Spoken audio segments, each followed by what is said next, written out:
Hi guys, just a quick update. So today is May 14, 2026. So this week is my second shot, actually kahapon lang. And I just want to share na hindi muna ako makakapag-exercise ngayon.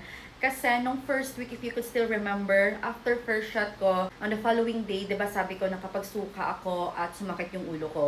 So I think it happened again but on a different feeling. So kahapon yung shot ko and again on the next following day, which is today, meron naman ako mga na-feel. So, unlike sa first week ko is, 'di ba, masakit ang ulo at saka suka. So, ngayon, siguro ko nakapagkain din ako ng food na may oil, siguro nagsusuka na din ako. But, I only ate one boiled egg.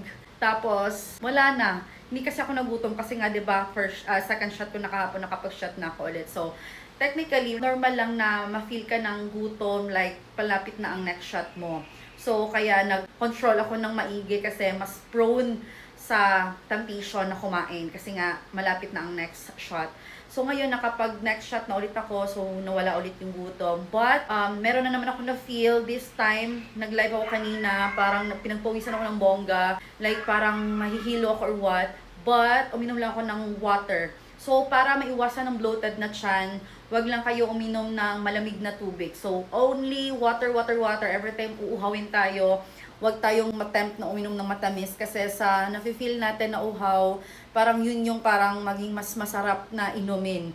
So mag-water lang tayo at para hindi bloated is yung hindi malamig na tubig, and nagsuot na rin ako ng another parang binder para mas ano talaga yung tiyan ko, mas mag-flat na siya.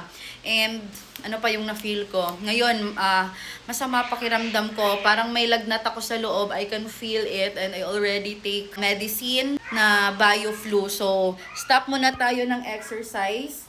Antayin ko munang ma-okay yung katawan ko kasi nga I need to listen to my body kasi syempre bagong panganak lang ako, hindi ko pwedeng parang i-force yung self ko talaga. Anyways, as long as nagko-control ko yung eat ko, yung kain ko ay hindi naman tayo like madadagdagan ng timbang. So, I'll be updating you again on May 17, 13, 14, 15, 16, 17 kasi every 4 days from the shot lang tayo magtitimbang and before our next shot.